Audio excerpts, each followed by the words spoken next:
with the elimination of de minimis, there's a lot of opportunity now for people to look and say, I'm just over the border in Canada, I'm just over the border in Mexico, I'm drop shipping from China. What do I do now? Is that going to slow down? What does that cost look like? Changing your fulfillment provider isn't going to alleviate the changes to how tariffs are being applied, but it is going to impact the way that your supply chain runs in terms of physical movement.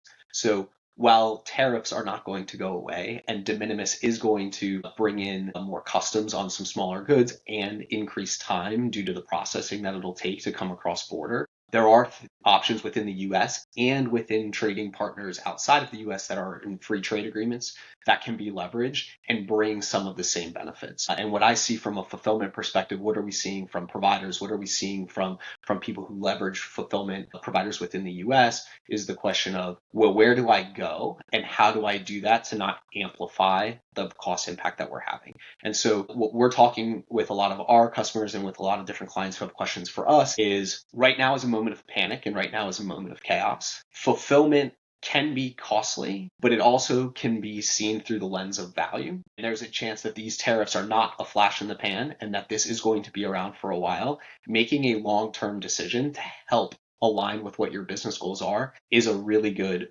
opportunity for you to take in this moment. And so while it's easy to move fast, what's sometimes lost in the mix is that fulfillment is not a commodity. Not all fulfillment providers are made equal. Not all businesses operate with the same base operations. What is important to your customers? What is important to the way that your business is designed? And can I find a fulfillment provider that, albeit may be more expensive per unit, is bringing me the value I need, bringing consistency, and can be a long-term partner to minimize my costs in the future as we move through some uncertain times with what these tariffs will look like is really critical. And so what we're able to do within Slotted is help people find, okay, we're going to pay the tariffs. Can we find places where they're in an FTZ zone or they're a bonded warehouse? Can we find people across the globe that are based in the Dominican Republic, which does have a free trade agreement with the US, is not geographically very far, and can provide very similar service, if not better service, to the East Coast than coming 321 through Mexico? There are very thoughtful ways that you can go forward, but this is a new area for most shippers. So taking a second to really understand yourself is what's going to be most important so that we can look at other places to save money.